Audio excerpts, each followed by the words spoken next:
In just a few days, the Apple Vision Pro will arrive to the first buyers, and it might be the day the world changes forever. First, the box. The first orders start to arrive and the box looks huge. Bigger than any MacBook Studio box, and that makes a lot of sense given the sheer list of stuff that comes in the box. Besides the headset itself, we also get a solo knit band, a dual loop band, a light seal, 2 light seal cushions, a cover, an external battery pack, a USB-C charging cable, a power adapter, and a polishing cloth. Maybe that's why people pay $3,500 to get a power adapter. That's definitely something we haven't seen in a while. So we unpack the box, see the beautiful headset, put it on our head, and now what? Well, we turn it on and enjoy the show. Well, almost. But before I tell you what apps there are and how it all works, let me quickly recap the hardware inside the headset. And I must say, visually, the headset is very reminiscent of ski goggles, but the way it's built just screams weight. Apple didn't skim on materials and hardware. For example, the headset uses 2 micro OLED displays providing over 4K res to each eye. An external display eyesight projects an image of your eyes to show others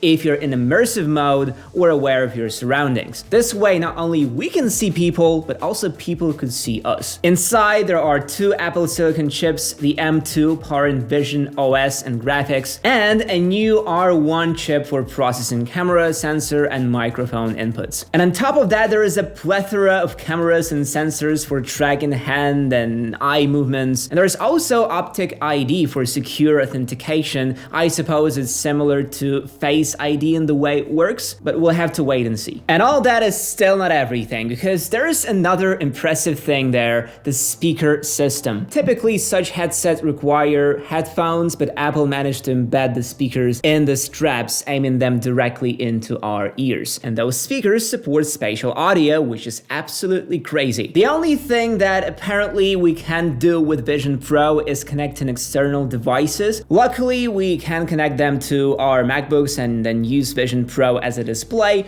And for connecting all the drives and cables, you'd need a good USB hub. And here I have 2 great adapters from Ugreen, the sponsors of today's video. Both RevoDock Pro 210 and the RevoDock Pro 313 share some cool features like 100-watt power delivery, ultra-fast Ethernet ports for speedy internet, and SD card readers. Now, the RevoDock Pro 210 is a 10-in-1 station. It's solid for hooking up 2 displays with its dual HDMI ports. Plus, it's got a mix of USB ports for transferring files and connecting devices like keyboards and mice. It's perfect if you're into multitasking but don't need too many extra ports. On the flip side, the RevoDock Pro 313 steps it up as a 13-in-1 station. It supports 3 monitors at once, including a display port, and those USB ports are 10 GB per second, so file transfer will be faster than ever. Both adapters are great, but it boils down to what you need. If you're cool with 2 screens and stutter speeds,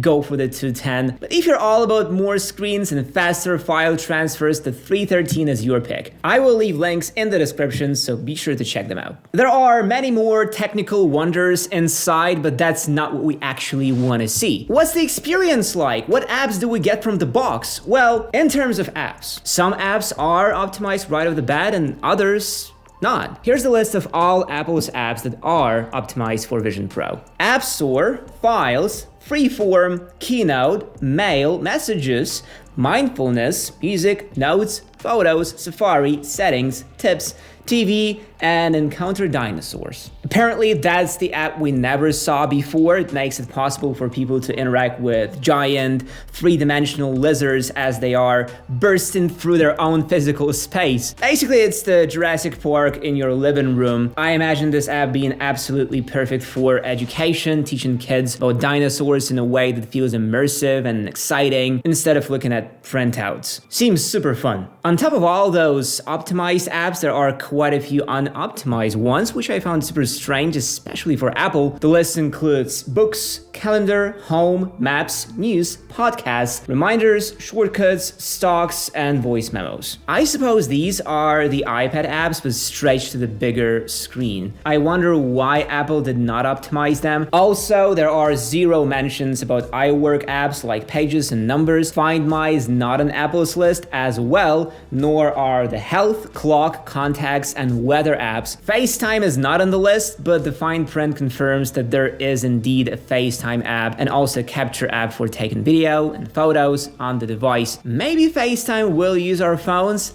I don't know, it seems kind of fishy to me. And by the way, how many people do you think have already purchased the Vision Pro? The total numbers sold in just one pre-order weekend is somewhere around 180,000 units. This may not sound like much, but take into account that this is a totally new product by Apple and that it costs $3,500. Even now, the delivery times have slipped to mid-March for some orders, which shows two things. The complexity of the production doesn't allow for huge volumes, and that the steep price doesn't really stop people from emptying their wallets. What you can do right now is hit the like button and sub to the channel. It's completely free. Now, the user experience. Apple has released a couple of videos showing people using the headset. And if you're new to the topic, you might be asking, where are the controllers? How to manipulate the system? The Vision Pro is controlled through eye tracking, hand gestures, and voice commands with no need for controllers. Apps are navigated and selected by looking and tapping with fingers, and scrolling is a simple finger flick. Everyone who's tried the headset says that the eye tracking is so good that it feels magical. So no waving around with your hands like Tony Stark, you just sit back in the chair, put your hands in your lap, and just pinch, pinch, pinch.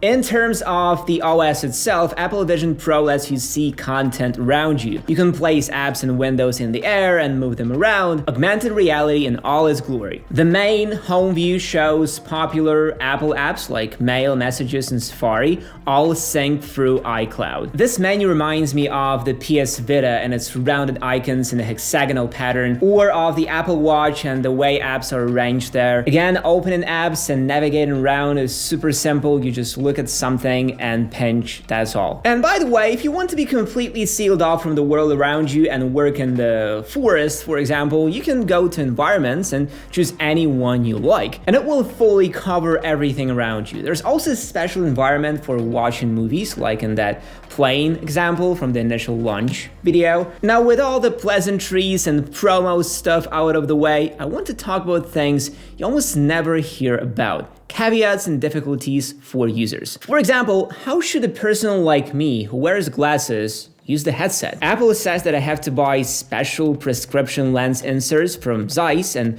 those inserts cost $100. You can't wear the headset with your glasses on, which is reasonable. However, it is costly. If you think that you're just gonna use contacts, I have bad news for you. Apple says that there could be issues with inbuilt eye tracking and other features. There is no information about soft contact lenses, but this is something we just have to wait and see for ourselves. Or here's another issue that we face, apps. When the headset got released, what was the first app you wanted to try? Well, YouTube. Exactly. Imagine how cool it would be to watch our videos on a huge screen. Now, forget it, because there won't be a YouTube app on Vision Pro. You'd have to use Safari, which takes half of the fun from the experience. Oh wait, you want to listen to some music? Spotify is out too. No Spotify app on Vision Pro. No Netflix either. This reminds me of the first iPhone launch. It had only a specific set of apps available at launch, no app store. Here we see a similar situation. We have an app store, but no apps that we really want to see. Want to know what third-party apps you would be able to use?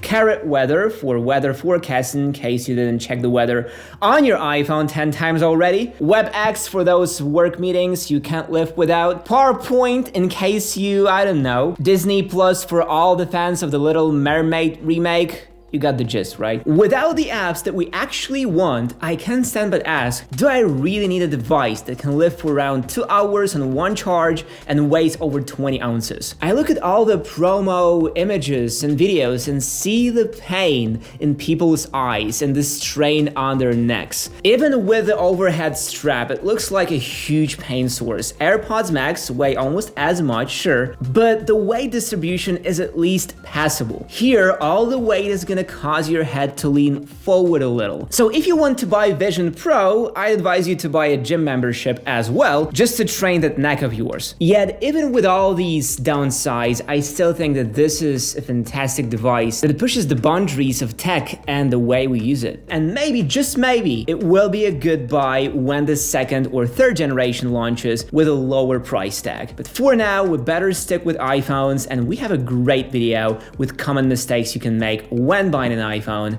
and see you there.